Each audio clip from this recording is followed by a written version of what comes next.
एक खबर निकल करके सामने आती है।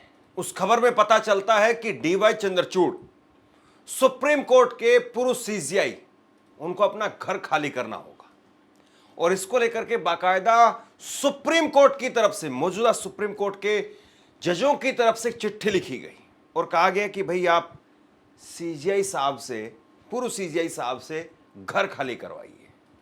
और उसके कुछ देर बाद में, कुछ घंटों के बाद में एक बयान हमारे सामने होता है, चंद्रचूड़ का बयान, जिसमें वो वन नेशन वन इलेक्शन की पैरवी करते हुए नजर आते हैं। कुछ सवाल जरूर खड़े किए, लेकिन मोटे तौर पर उन्होंने वन नेशन वन इलेक्शन संसदीय समिति के सामने अपनी राय लिख करके दी, अपना जवाब लिख करके दिया और उसमें एक तरीके से उन्होंने मोहर लगा दी कि हां, इस देश में वन नेशन वन इलेक्शन होना चाहिए। आप याद करिए, रंजन गोगोई से लेकर के और सुप्रीम कोर्ट के अलग अलग चीफ जस्टिस, उनके फैसले और फिर कैसे सरकार के लिए कितनी बड़ी राहत बन गए।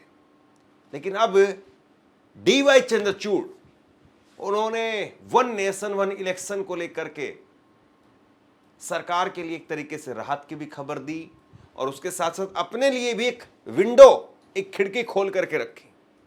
देखिए, जो बड़े लोग होते हैं, बड़े लोग इन द सेंस जो बहुत ज्यादा पढ़े लिखे लोग होते हैं, वो खुल करके नाचते नहीं हैं, वो बहुत इशारों इशारों में कहते हैं। वो ऐसा नहीं होता है कि खुल करके अपनी नाराजगी जाहिर कर दें या खुल करके अपना समर्थन जाहिर कर दें। बड़ा बारीकी से वो पीसते हैं, बड़ा बारीकी से काम करते हैं और आपको वक्त लगता है, दिमाग लगाना पड़ता है उनकी बातों को समझने के लिए कि क्या वो कहना चाह रहे थे, क्या उनका मकसद था, क्या उनका मतलब था और उन्होंने जो कहा उसका क्या असर हुआ। अब डीवाई चंद्रचूड़ का ये कहना कि वन नेशन वन इलेक्शन ठीक है, लेकिन चुनाव आयोग में पारदर्शिता, चुनाव आयुक्त की नियुक्ति, उसकी पावर और उसके साथ साथ उनके कार्यकाल को लेकर के सवाल भी उठाना, बड़ा बारीकी से जो है उन्होंने अपनी बात को कही है। लेकिन सवाल फिर वही कि क्या वाकई वही नजदीकियां सरकार की तरफ जाती हुई दिखाई दे रही है? क्योंकि याद करिए आप, जब चंद्रचूड़ साहब सीजीआई के पद पर थे तो उस वक्त में वो प्रधानमंत्री नरेंद्र मोदी को अपने घर पर बुलाते हैं। प्रधानमंत्री नरेंद्र मोदी उनके घर पर पहुंचे थे गणेश पूजा में और उनके उस घर को खाली करवाने के अब नोटिस भी आए। डीवाई चंद्रचूड़ साहब ने कहा कि भाई मैं तो घर खाली करना चाहता हूं, लेकिन मेरी 2 बेटियां हैं, उनको घर में दिक्कत आ रही है। यानी दूसरे जो घर है जो मैं देख रहा हूं, उनको उन घरों में दिक्कत आ रही है। हालांकि वो आज भी टाइप 8 के बंगले में रहते हैं। टाइप 8 का बंगला यानी 5 बेडरूम का और एक बड़ा ड्राइंग रूम, एक लॉन, एक बड़ा बंगला होता है टाइप 8 का बंगला। 5 कृष्णन मेनन मार्ग पर उनका घर है। उनके बगल में उनके पड़ोसी हैं देश के गृह मंत्री अमित शाह, वो 6 मेनन मार्ग पर, 6 मेनन मार्ग पर रहते हैं। अगल बगल में दीवारें मिलती हैं, अगल बगल में घर है और अभी भी उनको ऐसा नहीं कि कोई बहुत 10 बाई 10 का कमरा मिलने वाला है, सरकार ही देगी। उनको टाइप 7 का बंगला मिलेगा जिसमें 4 बेडरूम, ड्राइंग रूम, लॉन वगैरह सब कुछ होगा। लेकिन ये घर भी उनको छोटा पड़ रहा है। अब ये घर का और इस खबर का, यानी घर का और वन नेशन वन इलेक्शन को लेकर के उन्होंने जो संसदीय समिति को लेकर के अपनी राय दी है, उसका कोई कनेक्शन भी है या जबरदस्ती लोग इन दोनों को एक साथ करके देख रहे हैं? यह भी अपने आप में एक बड़ा सवाल है। क्या कह रहे हैं DY Chandrachud one nation one election को लेकर के, जरा देखिए। पूर्व chief justice of India CJI DY Chandrachud ने कहा कि लोकसभा और विधानसभाओं के चुनाव एक साथ कराना संविधान के मूल ढांचे का उल्लंघन नहीं है। हालांकि प्रस्तावित बिल में चुनाव आयोग ईसीआई को दी जाने वाली शक्तियों पर उन्होंने चिंता जताई। पूर्व सीजीआई ने कहा कि इससे ईसीआई को विधानसभाओं का कार्यकाल बढ़ाने या घटाने की शक्तियां मिल सकती है। उन परिस्थितियों को परिभाषित किया जाना चाहिए जिनमें ईसीआई इस शक्ति का इस्तेमाल कर सकता है। जस्टिस चंद्रचूड़ ने एक देश एक चुनाव पर बनी संसदीय समिति को अपनी लिखित राय सौंपी है। कानून मंत्री अर्जुन राम मेघवाल ने 17 दिसंबर 2024 को लोकसभा में एक देश एक चुनाव संविधान संशोधन बिल पेश किया था। अब देखिए, बारीकी से उन्होंने अपनी बात को कहा है। उन्होंने कहा कि भाई ये जो ईसीआई को पावर मिलने वाली है, यानी चुनाव आयुक्त को पावर मिलने वाली है, ये पावर को वो कैसे इस्तेमाल करेंगे इस पर भी देखना जरूरी है। लेकिन वैसे ये वन नेशन वन इलेक्शन ठीक है। देखिए, डीवाई चंद्रचूड़ साहब उस वक्त में सीजीआई थे जब उनके कार्यकाल के अंदर बहुत सारे फैसले आए।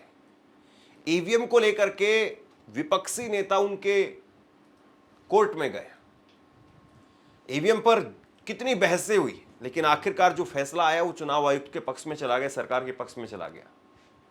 विपक्ष को कुछ खास हासिल नहीं हुआ। इलेक्टोरल बॉन्ड का मामला, वो भी डीवाई चंद्रचूड़ साहब के कार्यकाल के दौरान आया था। बहुत बहस हुई, बहुत सारी बातें कही गई। सुप्रीम कोर्ट ने खुद कहा कि यह वैध तरीका नहीं है और सुप्रीम कोर्ट ने उस पर रोक लगाई। यानी डीवाई चंद्रचूड़ कम से कम इस बात को समझते रहे कि चुनाव में चंदे का और चुनाव में वोट का कैसे खेल हो रहा है, और ये दोनों चीजें ही बहुत महत्वपूर्ण हैं और दोनों चीजें एक दूसरे से जुड़ी हुई हैं। वोट चंदे के पैसे से कैसे खरीदा जाता है, या वोट चंदे के पैसे से कैसे प्रभावित करके वोटर को अपनी तरफ डाइवर्ट किया जाता है, इस बात को आप अलग अलग करके नहीं देख सकते हैं। और दूसरी बड़ी बात यह है कि अगर वन नेशन वन इलेक्शन का फॉर्मूला आता है, या ये स्कीम, ये योजना, या ये कानून बन जाता है, तो कोई एक बार में अगर जिसके पास में बहुत ज्यादा पैसा है तो वोटर को अपनी तरफ प्रभावित करके और वो राजा बन सकता है। राजा मैं क्यों कह रहा हूं आप समझ लीजिए। अब इसके साथ में वो ये भी कह रहे हैं कि क्षेत्रीय और छोटी पार्टियों पर असर पड़ेगा। जस्टिस चंद्रचूड़ ने कहा कि एक साथ चुनाव कराने से बेहतर आर्थिक स्थिति वाली नेशनल पार्टियों के प्रभाव से क्षेत्रीय और छोटी पार्टियां हाशिए पर जा सकती है। इसके लिए चुनाव अभियान में फाइनेंस से जुड़े नियमों को मजबूत किया जाना चाहिए। वहीं पूर्व सीजीआई रंजन गोगोई और पूर्व सीजीआई जेएस खेहर 11 जुलाई को समिति के साथ में बिल पर चर्चा करेंगे। जस्टिस गोगोई इस पर मार्च में पहले भी समिति के साथ में बैठक कर चुके हैं। उस समय पर उन्होंने सीजीआई को बहुत ज़्यादा अधिकार दिए जाने पर चिंता जताई थी। पूर्व सीजीआई यूयू ललित फरवरी में पेश हुए थे। उन्होंने भी चरणबद्ध तरीके से एक साथ एक चुनाव कराए जाने का समर्थन किया था। हालांकि उन्होंने कहा था कि जिन विधानसभाओं का कार्यकाल ज़्यादा बचा है उनके समय को कम करने से कानूनी चुनौतियों का सामना करना पड़ सकता है। अब कुल मिलाकर के बात यही है कि अलग अलग सीजीआई, उनकी राय मांगी जा रही है, उनकी राय को देखा जा रहा है, और उसके बाद में ये रिपोर्ट जब संसद में फिर से रखी जाएगी तो ये कहा जाएगा कि देखिए सुप्रीम कोर्ट के इतने चीफ जस्टिस हुए इसके समर्थन में। लेकिन प्रैक्टिकली अगर आप देखें तो बिहार के चुनाव को लेकर के अब जिस तरीके से बवाल मचा हुआ है, और सबसे बड़ी बात यह है कि 2 राज्यों के चुनाव को, या एक राज्य में चुनाव के जितने चरण होते हैं उनको कम करने पर जोर नहीं दिया जा रहा है। सारा जोर जो है वो इस बात पर दिया जा रहा है कि वन नेशन वन इलेक्शन हो। और उसमें प्रैक्टिकली अगर आप देखें, जब ये खबरें मैंने की थी विस्तार से आपको बताया था कि किस तरीके से कौन कौन सी मुश्किलें हो सकती, उन चीजों पर फोकस नहीं है। चुनाव आयोग कैसे 3 महीने पहले बिहार में एक वोटर लिस्ट के नाम पर एक नया मसला खड़ा कर देता है, उस पर बात नहीं होती है। चुनाव आयोग कैसे वोट जो है वो कट जाते हैं, या कितने लाखों लोग वो वोट के अधिकार से वंचित रह जाते हैं इस डिजिटल युग में, जहां पर ऐसा नहीं होना चाहिए लेकिन ये भी हो रहा है, तो उस पर जो है बात नहीं होती है। वन नेशन वन इलेक्शन पर बात होती है।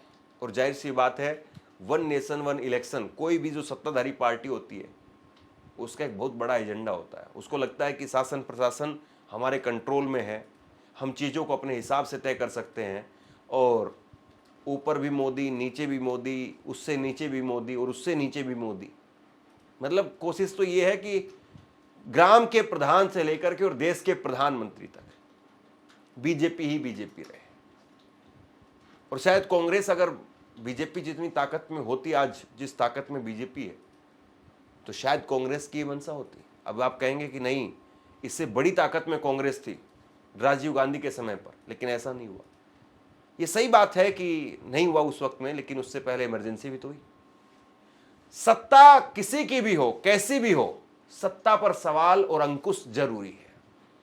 सत्ता पर सवाल और अंकुश अगर नहीं होंगे, सत्ता की वाहवाही अगर होगी, तो सत्ता फिर चाहे किसी की भी हो, वो आप पर हावी हो जाएगी और वो फिर एक वक्त में आपका सवाल पूछने का अधिकार, सत्ता पर अंकुश लगाने का अधिकार, वो भी छीन लेगी।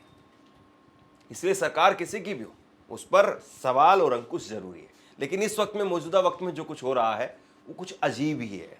सबसे बड़ी बात यह है कि जो लोग वन नेशन वन इलेक्शन के बारे में सरकार की पीठ थपथपा रहे हैं, या कम से कम वन नेशन वन इलेक्शन पर अपनी सहमति दे रहे हैं, वो लोग ये क्यों नहीं देख रहे हैं कि इससे कितना बड़ा नुकसान होगा और क्या स्ट्रक्चर उस तरीके से हमारे पास में तैयार है। देखिए, ईवीएम की अगर केवल बात करें तो नए ईवीएम मशीन खरीदने पर 1.5 लाख करोड़ रुपए लगेंगे। निर्वाचन आयोग की रिपोर्ट के मुताबिक 2034 में अगर एक देश एक चुनाव की नीति लागू होती है तो सिर्फ ईवीएम की खरीदी के लिए ही 1.5 लाख करोड़ रुपए खर्च होंगे। यह राशि कितनी ज्यादा है, इसका अंदाजा केवल इस तथ्य से लगाया जा सकता है कि 2024 के लोकसभा चुनाव में अनुमानित 1 लाख करोड़ रुपए खर्च हुए थे। यानी जितने पैसे में पूरा चुनाव हो गया, 1 लाख करोड़ रुपए में पूरा चुनाव हो गया, और उसमें भी 50% और ऐड कर लीजिए आप, 1.5 लाख करोड़ रुपए सिर्फ और सिर्फ ईवीएम को खरीदने पर लगा दिए जाएंगे। और केवल चुनाव ईवीएम से नहीं होता है, ईवीएम लाने वाले, ले जाने वाले, उसको सुरक्षा देने वाले, उस पर भी पैसा खर्च होगा। 2034 के चुनाव में दुगनी करनी होगी सिक्योरिटी फोर्स, ये भी एक बड़ा मसला है। रामनाथ कोविंद कमेटी ने बताया कि एक साथ चुनाव कराने के लिए सेंट्रल सिक्योरिटीज फोर्स में 50% की बढ़ोतरी करनी होगी, यानी करीब 7 लाख कर्मियों की जरूरत होगी। 2024 में सिक्योरिटी फोर्स के करीब 3,40,000 कर्मचारी थे और अधिकारियों की ड्यूटी लगी थी। साथ साथ चुनाव होने पर और अलग अलग चुनाव होने पर वोटिंग पैटर्न क्या कहता है, इसको भी समझिए। थिंक टैंक IDAFC इंस्टीट्यूट की एक स्टडी में कुछ रोचक तथ्य सामने आए हैं, जिसमें कहा गया कि अगर लोकसभा और विधानसभा चुनाव एक साथ होते हैं तो 77% वोटर्स दोनों जगह एक ही पार्टी को वोट करते हैं। दोनों चुनाव में 6 माह का अंतर होने पर 61% रह जाती है एक ही पार्टी को वोट देने की संभावना, और दोनों चुनावों में 6 माह से ज्यादा का अंतर होने पर एक पार्टी को वोट करने की संभावना 61% से भी कम हो जाती है। अब देखिए, वैसे तो आजकल चुनाव लहर पर चले जाते हैं और हर चुनाव में एक अलग पैटर्न देखने को मिलता है। कोई अगर सच में ये मान करके चल रहा है कि नहीं, वन नेशन वन इलेक्शन से हम नीचे से लेकर के और ऊपर तक आ जाएंगे, हो सकता है कि वो गलत भी हो, क्योंकि बीजेपी ये मान करके चल रही थी कि वो 400 सीटों पर आएगी, 400 पार, लेकिन देखिए 240 पर आ गए। तो कहीं ऐसा ना हो कि इतना मेला सजा जाए, इतना जो है वो दरबार लगाया जाए और उसके बाद में खोदा पहाड़ और निकली चुईया वाला काम हो जाए। बहरहाल, वन नेशन वन इलेक्शन को लेकर के CJ चंद्रचूड़ ने अपनी बात रख दी है और अब सवाल यही है कि क्या वन नेशन वन इलेक्शन होकर के रहेगा? क्या चंद्रचूड़ साहब सरकार के करीब जाते हुए नजर आ रहे हैं? सवाल बहुत सारे हैं। आप क्या सोचते हैं, नीचे कमेंट बॉक्स में लिख करके जरूर बताइए। इस खबर को शेयर कीजिए। धन्यवाद।